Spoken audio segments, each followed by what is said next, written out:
The key lay on the polished marble of the teller's counter, a small, dark thing of tarnished brass. It was the only object in the vast echoing space of the Prairie Ridge Bank that seemed to have any weight.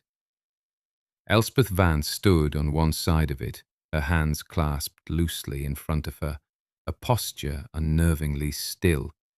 On the other side stood Mr. Sterling, the bank president, a man whose composure was usually as starched and impeccable as his collar. Today, however, that composure was fraying at the edges, a fine network of cracks spidering across a porcelain glaze. His face was a mask of civility stretched taut over a core of barely contained fury. The air in the bank, usually thick with the scent of old paper and quiet commerce, was electric with a confrontation the entire town had gathered to witness.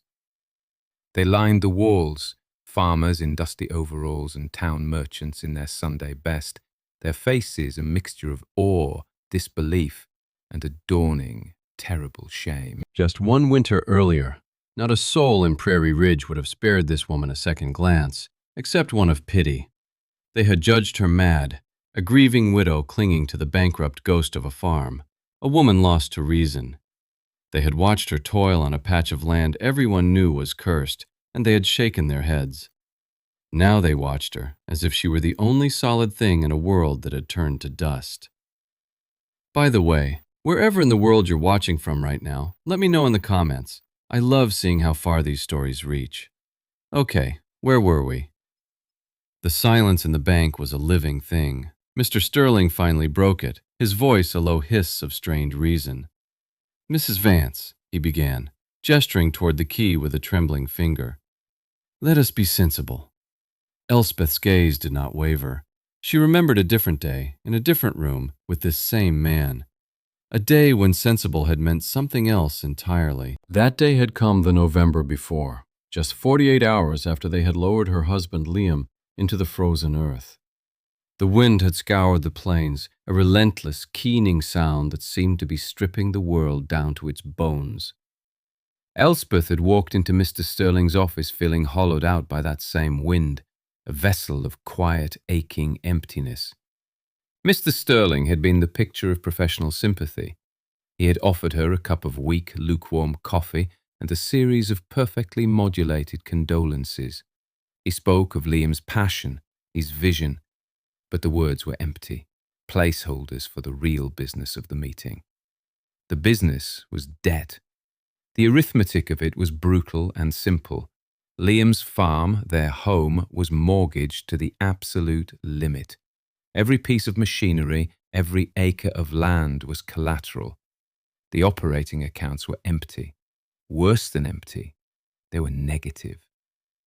Mr. Sterling slid a ledger across his vast mahogany desk. The final number, written in a severe, unforgiving script, was circled in red ink. The estate was insolvent, worthless. "I am truly sorry, Elspeth," he'd said, the use of her first name a calculated intimacy, a tool to soften the blow. "Liam was a dreamer, a fine man, but dreams don't pay the notes." He pushed another document toward her, foreclosure. The word was as cold and hard as the frost on the window pane. He explained the process, the bank's legal obligation, his own personal regret. It was all very clean, very orderly, the death of a life's work reduced to a series of procedural steps. Then, as an afterthought, he'd tapped a final line item on a secondary asset sheet. "There is the matter of the safe deposit box at the old county branch, box 317. He'd waved a dismissive hand. "The fee is long past due. It's likely just old papers, sentimental odds and ends. Not," he'd added with a sad, final little smile, "the deed to a gold mine." He had pulled a single tarnished brass key from a small envelope. It looked ancient, unimportant. "The contents are legally part of the estate, which is to say, they belong to the bank now. But to save us the trouble of the formal drilling and seizure, I am authorized to offer you $1 for the key, to officially close out the account. A final piece of paperwork. $1. the price of a ghost, the cost of erasing the last unknown corner of her husband's life. Elspeth had looked at the key, then at Mr. Sterling's smooth, pitying face. The pity was the hardest part to bear. It was a smothering blanket, meant to quiet her, to make her compliant. Everyone in town had been wrapping her in that same blanket since Liam's heart had given out in the North Field. Poor Elspeth, a woman alone, what will she do? She had looked at the key, and something inside her, a tiny, cold ember she thought had been extinguished by grief, stirred. Liam had paid the fee for that box every year. She knew he had. He'd called it his hope chest, a private joke between them. Mr. Sterling was lying. It was a small lie, a banker's tidy falsehood to sweep away a nuisance, but it was a lie nonetheless. No, she had said. The word was quiet, but it landed in the warm, stuffy office with the force of a thrown stone. Mr. Sterling had blinked. I beg your pardon? No, thank you, Mr. Sterling. I'll keep the key. She had stood and walked out of his office, leaving the coffee untouched, the foreclosure papers unsigned. She could feel his stare on her back, a look that had shed its sympathy and was hardening into annoyance, then contempt. As she walked through the bank lobby, the tellers and customers had stopped their business to watch her pass. The whispers had followed her out into the merciless wind. The Vance widow, holding on to nothing. Grief has taken her senses. She was one person alone, and they had sentenced her to a slow, inevitable failure. The weeks that followed were a blur of cold and silence. The house, once filled with Liam's quiet humming and the smell of his pipe tobacco, was now a cavern of echoes. Every creak of the floorboards was a question. Every gust of wind against the windows was a demand. The pity of the community was a constant, low-grade fever. Casseroles appeared on her porch, left by neighbours who would knock and then retreat to their cars before she could answer the door. They did not want to be caught in the undertow of her sorrow. They wanted to perform the ritual of charity and move on. Elspeth refused to leave. This land was the only thing left of him. It was in the curve of the low hills, in the gnarled branches of the cottonwoods by the creek, in the very soil under her feet. To leave would be a second burial. So she stayed, a ghost in her own home, while the town waited for the bank to put up the auction signs. Her stubbornness, they called it, a foolish pride that grew best in poor conditions. She walked the fields each day as the winter deepened, the snow crunching under her worn boots. The vast commercial fields, Liam's necessary concession to the bank's demands, lay fallow and bleak, a checkerboard of pale stubble. But her feet always led her to the same place, a small 3-acre plot behind the old dilapidated barn. Liam had called it the Scrabble Patch. The soil was rocky, darker than the surrounding loam. The old-timers in town claimed it was sour, cursed. Nothing good had ever grown there, but Liam had loved it. He had spent years amending it, hauling compost, turning it over and over by hand, his face lit with a private, obsessive fire. He had built a small ramshackle greenhouse at its edge, its glass panes a patchwork of salvaged pieces.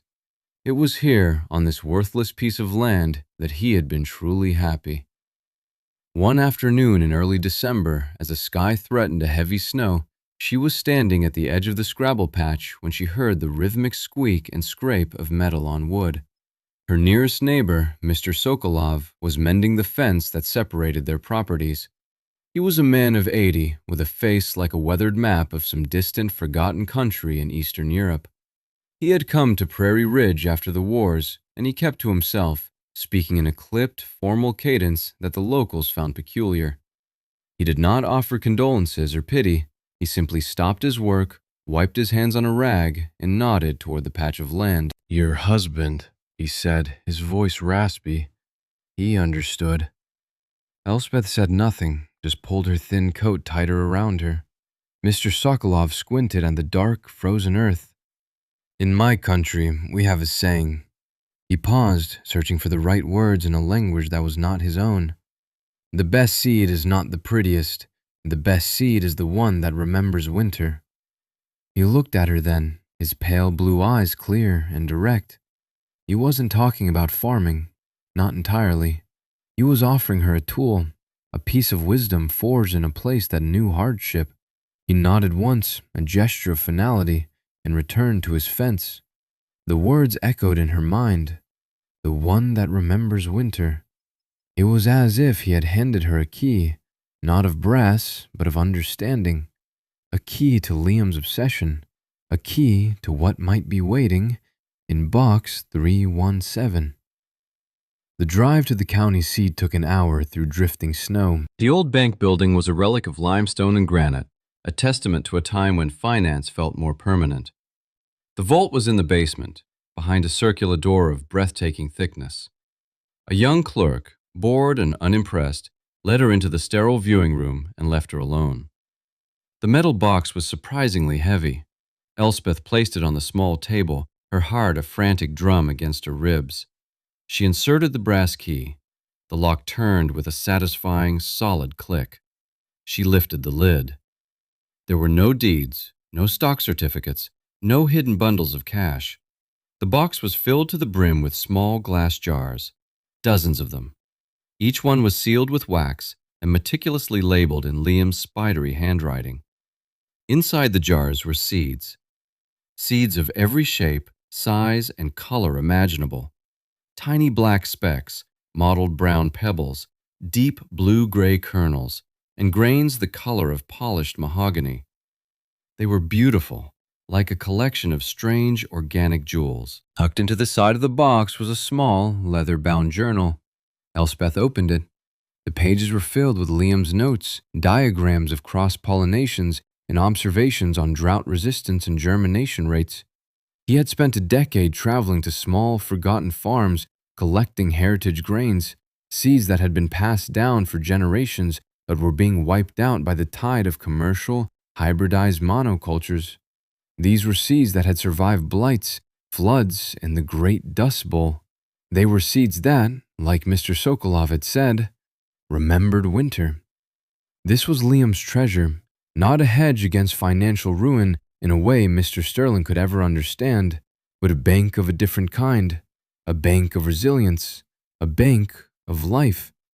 The arithmetic of hope began to push back against the arithmetic of debt. It was a fragile calculation, but for the first time in months, Elspeth felt the stirrings of a purpose. She brought the box home and spread the jars out on the long kitchen table. She spent the entire winter in that room, the wood stove crackling, poring over Liam's journal. She learned the names he had recorded: Turkey Red, Marquis, Einkorn, Black Emmer. She learned their histories, their strengths, their eccentricities. She was no longer just a widow. She was becoming a custodian.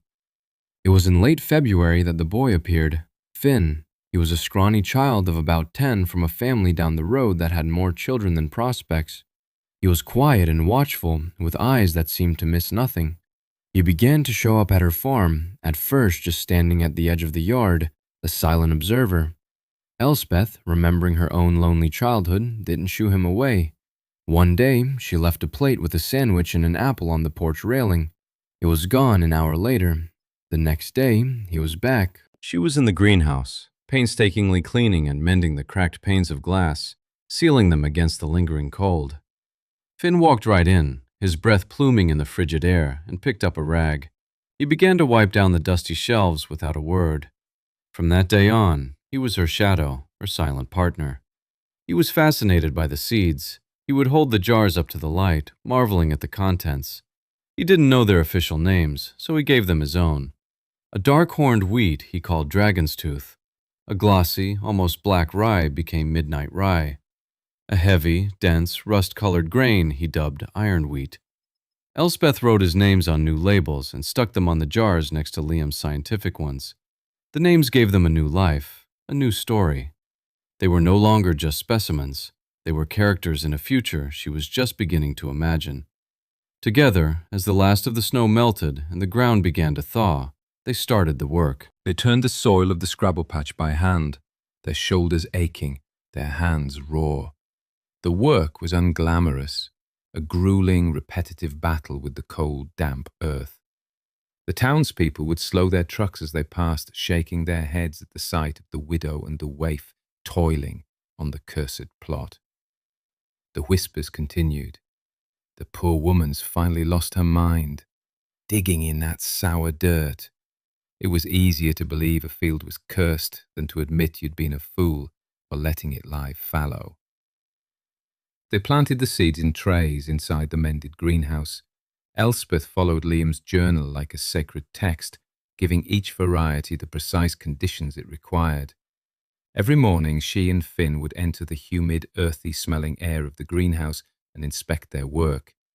And then, one morning in April, it began. A single pale green shoot, a tiny blade of impossible life, pushed its way out of the dark soil. Then another, and another. Soon the trays were covered in a fine green haze. The sight of it was a physical blow, a punch of pure joy that took her breath away. She was not just tending seeds, she was cultivating hope. By late May, the Scrabble patch was a tapestry of vibrant, defiant green. When they transplanted the seedlings, the plants took to the soil with an astonishing vigor. The patch did not look like the other fields in the valley. The commercial wheat fields were uniform, a single shade of green, a single height, a perfect, sterile carpet. Elspeth's field was a glorious, chaotic riot. Some grains grew tall and slender, others were squat and bushy. The colors ranged from deep blue-green to a pale, silvery sage. It was a living library of resilience. She kept her success quiet. She knew the town's pity could curdle into something else, suspicion, jealousy, if they saw her thrive where they had predicted failure. Success was a thing to be banked low, kept like a coal under ash, warming itself in secret until it was ready to be brought into the light. She and Finn worked from dawn until dusk, weeding by hand, tending to each plant.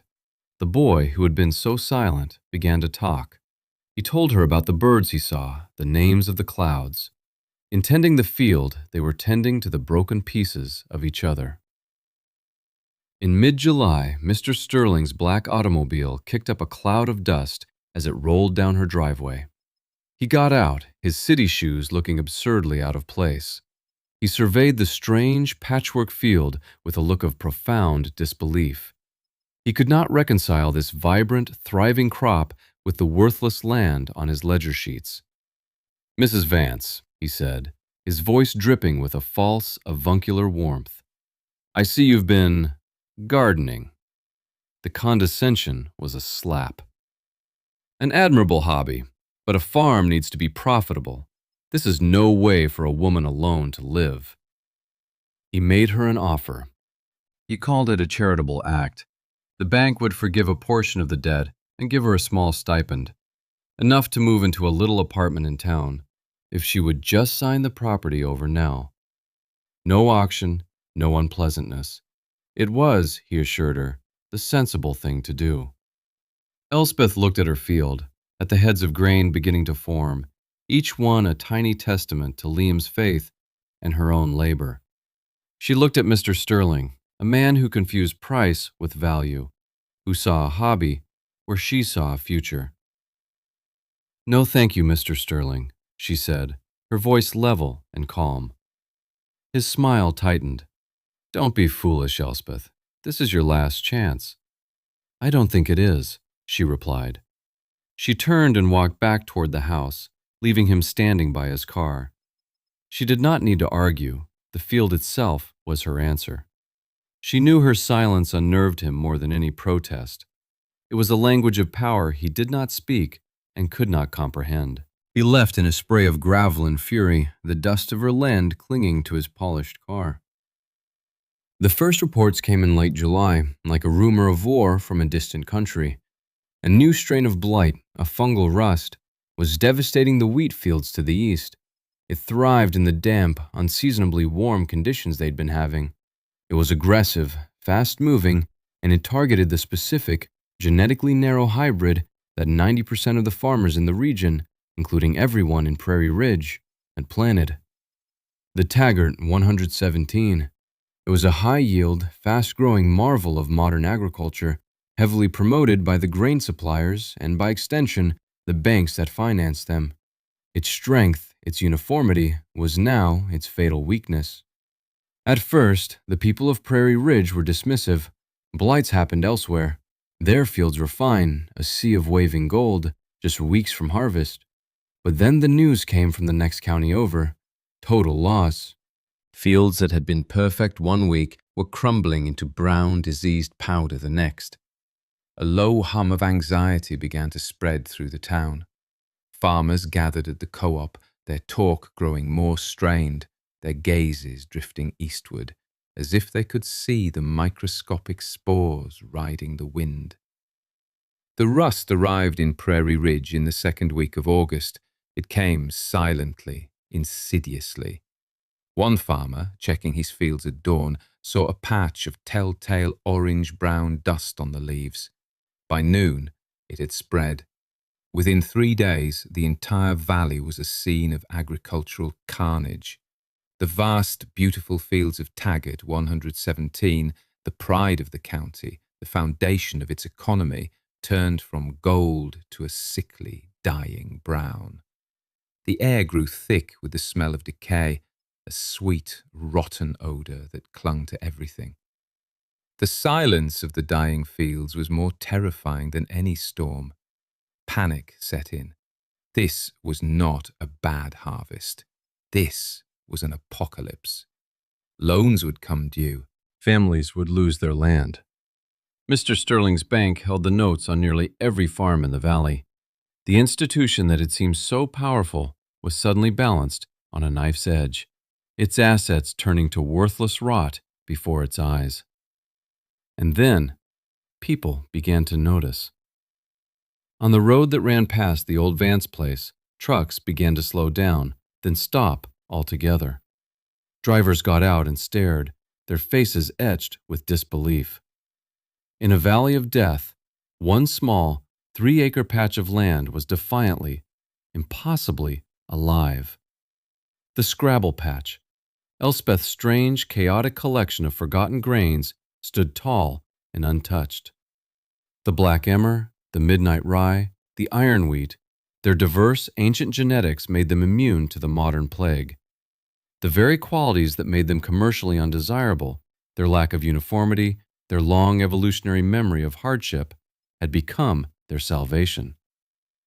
The community's reaction moved through predictable stages. First, mockery curdled into suspicion. Whispers started, "What has she done? It's unnatural. She must have used some strange chemical."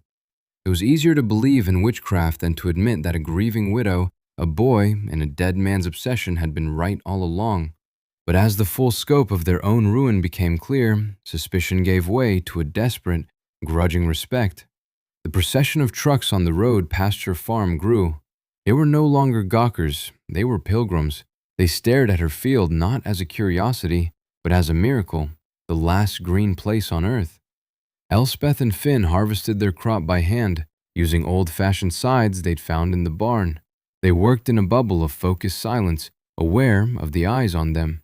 They threshed the grain on a canvas tarp, the sound of it a rhythmic, hopeful whisper against the dead silence of the valley.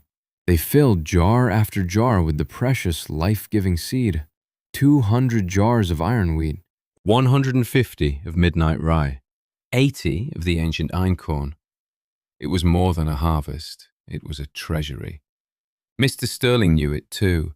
He knew that the only thing of value left in the entire county was the seed currently being stored in Elspeth Vance's kitchen. That seed was the only hope for the next planting season. Whoever controlled that seed controlled the future of Prairie Ridge. And he was a man who understood control. He tried to buy it from her in secret, sending an agent with a low-ball cash offer, which she refused without a word. He tried to intimidate her, sending a letter from the bank's lawyer that hinted at eminent domain, at the good of the community. She used it to light the stove. He grew desperate. His empire was crumbling, and this quiet woman held the single key to its survival. Finally, he demanded a public meeting. He summoned her to the bank, the stage for their final confrontation. He had gathered the ruined farmers, hoping to use their desperation as a weapon against her, to paint her as a hoarder, a profiteer if she refused his generous public offer. He intended to break her. And so she stood there before the town, before the man who had tried to erase her, the tarnished brass key on the counter between them like a chess piece in a game that had reached its end. "Mrs. Vance," Mr. Sterling said, his voice resonating with false magnanimity for the crowd. "The bank, in its commitment to the recovery of this community, is prepared to offer you $50 a jar for your entire stock of seed. A handsome profit for your efforts." $50. It was a fortune compared to the price of commercial seed, but it was a pittance compared to its current worth. It was a predatory price, designed to allow him to resell it to the desperate farmers at 1,000% markup, making himself the savior of the valley while profiting from their ruin. The arithmetic of greed, polished for public display. Elspeth looked at the faces of her neighbors. She saw their despair, their fear, but also a flicker of hope. They were looking at her, waiting. "That is a generous offer, Mr. Sterling," she said, her voice clear and steady.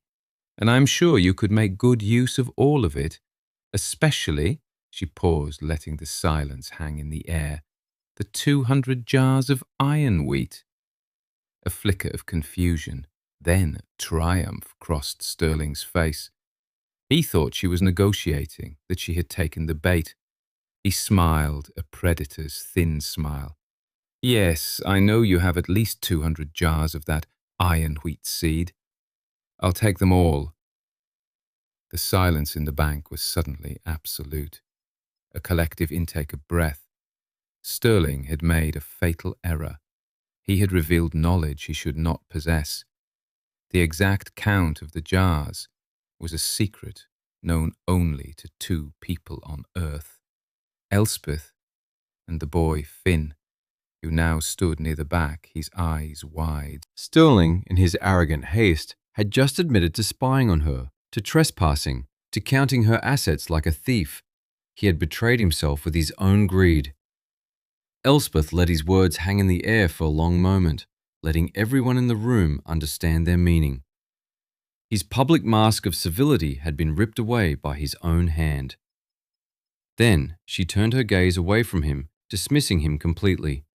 She looked directly at the crowd of farmers, her neighbors, the people who had pitied and mocked her. "The seed is not for sale to the bank," she said. Her voice was not loud, but it filled the entire space. "It is for sale to the farmers of Prairie Ridge." She picked up the brass key from the counter. It felt warm in her hand now, a living thing. "My husband believed that the worth of a thing is not its price, but its future. The future of this town is in this seed." She held up the key. "Liam paid the bank $1 a year for the box that held this future, so that will be the price." Another silence, this one of shock. $1, she repeated, her voice ringing with a clarity that cut through the despair. $1 a jar, enough to buy a new key for a new box, enough to plant again. That is the arithmetic of survival. $1, the price of the key, the price of a future. It was not a sale, it was a gift. An act of grace so profound it was like a physical blow. It was a rejection of vengeance, a choice for community. In that moment, she did not just shame Mr. Sterling, she erased him. He stood, his face pale, his authority gone, a hollow man in an expensive suit. The farmers stared at Elspeth, their faces a complex mural of shock, gratitude, and a deep, abiding shame for their own blindness. The coda was not written in a bank ledger, but on the land itself. The following spring, the fields of Prairie Ridge were a patchwork of greens and blues and deep, healthy reds. The valley, which had been a uniform sea of gold, was now a diverse tapestry, more beautiful and far stronger than before. The farm auction signs never went up. Instead, neighbors came to Elspeth's farm, not with casseroles of pity, but with tools and calloused hands, helping her expand the Scrabble patch, creating a communal seed bank for the future. Elspeth was no longer the Vance widow. She was Elspeth. She was not a figure of pity, but the quiet, unshakable center of their new world. One person alone had become the beginning of everyone together. One evening, as the sun set, casting long shadows across the vibrant fields, she stood by the fence line with Finn. Mr. Sokolov came over from his property, his walk slow but steady. He looked out at the riot of life that now covered the valley. He nodded, a small, satisfied smile on his weathered face. "You see," he said, his voice soft in the twilight air, "the seed remembered winter." Elspeth looked at the land, and the boy beside her, and the steadfast old man. The accounts of her life, once so devastatingly out of balance, had finally been reconciled, not with dollars and cents, but with the quiet, enduring currency of life itself.